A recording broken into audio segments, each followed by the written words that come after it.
नमस्कार। आकाशवाणी देहरादून से प्रस्तुत हैं प्रादेशिक समाचार। पहले मुख्य समाचार।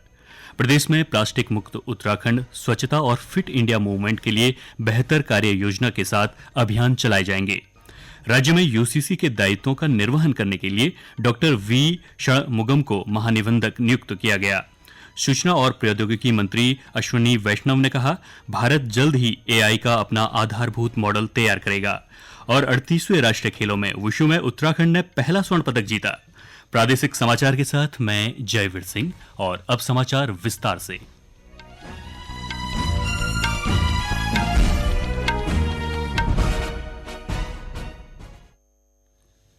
प्रदेश में प्लास्टिक मुक्त उत्तराखंड, स्वच्छता और फिट इंडिया मूवमेंट के लिए बेहतर कार्य योजना के साथ अभियान चलाए जाएंगे।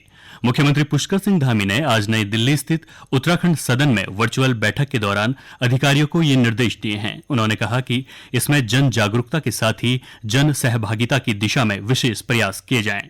पेश है एक रिपोर्ट।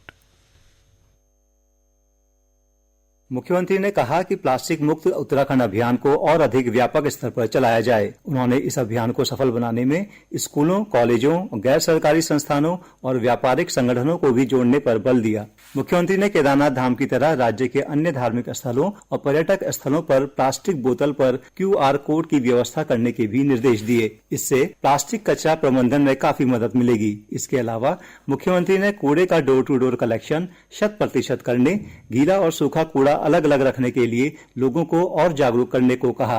मुख्यमंत्री ने राज्य में फिट इंडिया मूवमेंट को और अधिक प्रभावी बनाने के लिए शैक्षणिक संस्थानों में प्रतिदिन योग और व्यायाम की गतिविधियां करवाने को कहा। श्री धामी ने मिलावटखोरी पर रोक लगाने के लिए प्रदेश भर में सघन अभियान चलाने और मिलावटखोरों पर सख्त कार्रवाई करने के भी निर्देश दिए। आकाशवाणी देहरादून के लिए समाचार कक्ष से संतोष थपलियाल।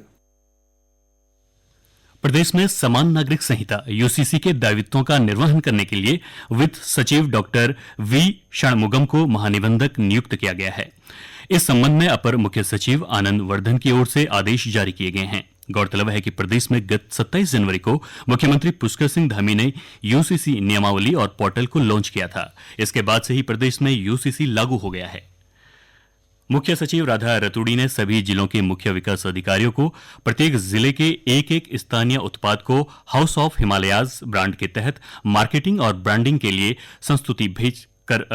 संस्तुति कर भेजने के निर्देश दिए हैं। उन्होंने सहकारिता विभाग को भी इस ब्रांड के लिए वाइब्रेंट विलेज, स्वयं सहायता समूहों और स्थानीय उत्पादकों से उत्पादों की खरीद के संबंध में कार्य योजना पर काम करने को कहा है। मुख्य सचिव ने आज हाउस ऑफ हिमालयाज के निदेशक मंडल की बैठक की अध्यक्षता के दौरान संबंधित अधिकारियों को ब्रांड के तहत राज्य में बनने वाले पिरूल के उत्पादकों की मार्केटिंग और ब्रांडिंग को प्रोत्साहित करने के भी निर्देश दिए हैं। इसके अलावा उन्होंने राज्य की जनजातीय क्षेत्रों में जनजातियों के द्वारा बनाए जाने वाले विभिन्न उत्पादों को भी हाउस ऑफ हिमालयाज के तहत प्रोत्साहित करने के निर्देश दिए हैं।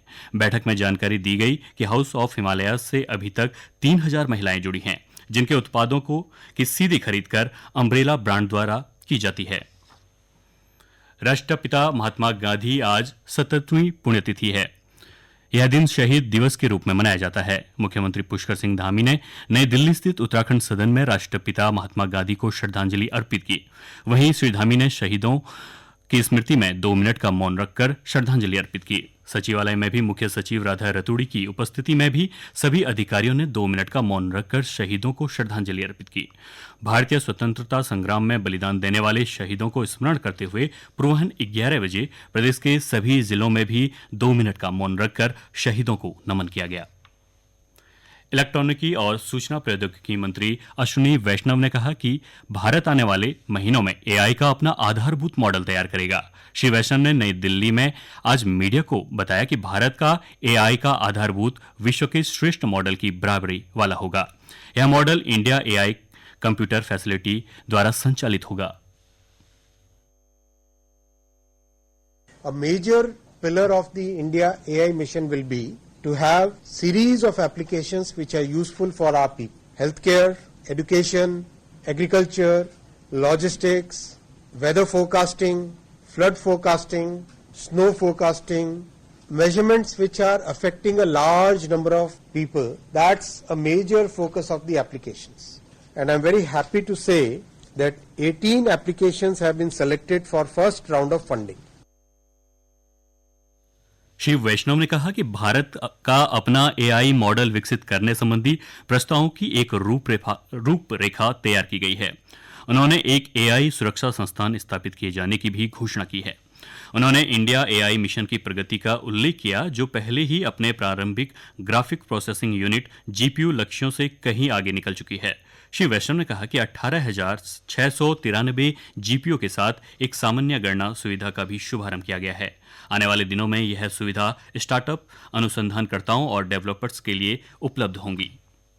प्रदेश में चल रहे 38वें राष्ट्रीय खेलों में एथलीटों का जबरदस्त प्रदर्शन जारी है।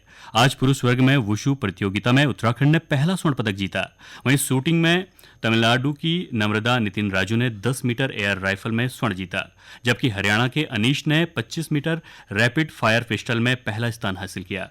साइकिलिंग में कर्नाटक के नवीन थॉमस जॉन और महाराष्ट्र की पूजा बब्बन दानोले ने स्वर्ण पदक जीता। पूजा ने 30 किलोमीटर साइकिलिंग इवेंट में भी पहला स्थान बरकरार रखा। भारोत्तोलन में छत्तीसगढ़ के विजय कुमार ने 143 किलोग्राम वजन उठाकर राष्ट्रीय रिकॉर्ड की बराबरी कर स्वर्ण जीता। तैराकी में दिल्ली के कुशाग्र रावत ने 1500 मीटर फ्री स्टाइल में नया रिकॉर्ड स्थापित किया। वहीं हैंडबॉल में उत्तराखंड ने राजस्थान को हराकर फाइनल में प्रवेश किया है, जहां कल मुकाबला सर्विसेज के बीच होगा। 38वें राष्ट्रीय खेलों की योग प्रतियोगिताओं में देश के 22 राज्यों से 169 खिलाड़ी हिस्सा ले रहे हैं। कल से 4 फरवरी तक अल्मोड़ा के हेमवती नंदन बहुगुणा खेल स्टेडियम में योगासन प्रतियोगिता आयोजित होगी। राज्य की खेल और युवा कल्याण मंत्री रेखा आर्य प्रतियोगिता का शुभारंभ करेंगी। योगासन प्रतियोगिता के लिए कड़ी सुरक्षा व्यवस्था की गई है। पुलिस बल के साथ ही वॉलंटियर्स भी सुरक्षा व्यवस्था में तैनात रहेंगे। राज्यपाल लेफ्टिनेंट जनरल गुरमीत सिंह ने आज देहरादून के वीरपुर में 14 इन्फेंट्री डिवीजन की ओर से संचालित गोल्डन की आशा स्कूल का भ्रमण किया। वीरपुर छावनी में विशेष आवश्यकता वाले बच्चों के लिए संचालित इस स्कूल में 50 बच्चे पढ़ रहे हैं। राज्यपाल ने भ्रमण के दौरान प्रत्येक कक्षा में जाकर बच्चों से बातचीत की और उनकी गतिविधियों व शिक्षण पद्धतियों की जानकारी ली। प्रधानाचार्य सामरा मिर्जा ने स्कूल द्वारा संचालित विभिन्न पहलों और कार्यक्रमों के बारे में अवगत कराया, जो गुणवत्तापूर्ण शिक्षा और उन्हें आत्मनिर्भर बनाने के लिए चलाए जा रहे हैं। राज्यपाल ने विद्यालय के उत्कृष्ट प्रबंधन की सराहना की। उन्होंने कहा कि समाज के अन्य लोगों को भी इस प्रकार के कार्यों में सहभागिता करने की आवश्यकता है। राज्यपाल ने बच्चों को मिठाइयां और उपहार भी दिए। साथ ही स्कूल के लिए 1,25,000 रुपये वित्तीय सहायता चेक भी दिया। इसके बाद राज्यपाल ने 14 इन्फेंट्री डिवीजन के जवानों और अधिकारियों से मुलाकात की और उनसे संवाद किया। उन्होंने राष्ट्र की सुरक्षा और सेवा में उनके अनुकरणीय समर्पण की सराहना करते हुए कहा कि भारतीय सेना का राष्ट्र सर्वोपरि का संकल्प अद्वितीय है। सैनिकों के साहस, निष्ठा और बलिदान पर पूरा देश को गर्व है। नैनीताल जिले के हल्द्वानी में ठगी करने वाले एक गिरोह के 6 सदस्यों को पुलिस ने गिरफ्तार किया है। पकड़े गए आरोपितों के पास से पुलिस को फर्जी का Aadhaar card, PAN card, mobile sim card और बैंक खाता खोलने के फॉर्म जैसे कई अहम दस्तावेज मिले। मामले के मुख्य आरोपी की तलाश की जा रही है। वरिष्ठ पुलिस अधीक्षक ने पुलिस टीम को 2,000 रुपये का पुरस्कार देने की घोषणा की है। अंत में मुख्य समाचार एक बार फिर।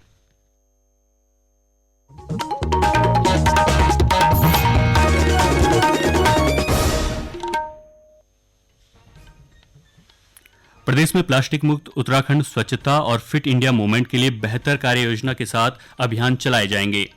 राज्य में यूसीसी के दायित्वों का निर्वहन करने के लिए डॉक्टर वी षणमुगम को महानिबंधक नियुक्त किया गया। सूचना और प्रौद्योगिकी मंत्री अश्विनी वैष्णव ने कहा, भारत जल्द ही एआई का अपना आधारभूत मॉडल तैयार करेगा। और 38वें राष्ट्रीय खेलों में वुशु में उत्तराखंड ने पहला स्वर्ण पदक जीता। प्रादेशिक समाचार का ये अंक समाप्त हुआ। नमस्कार।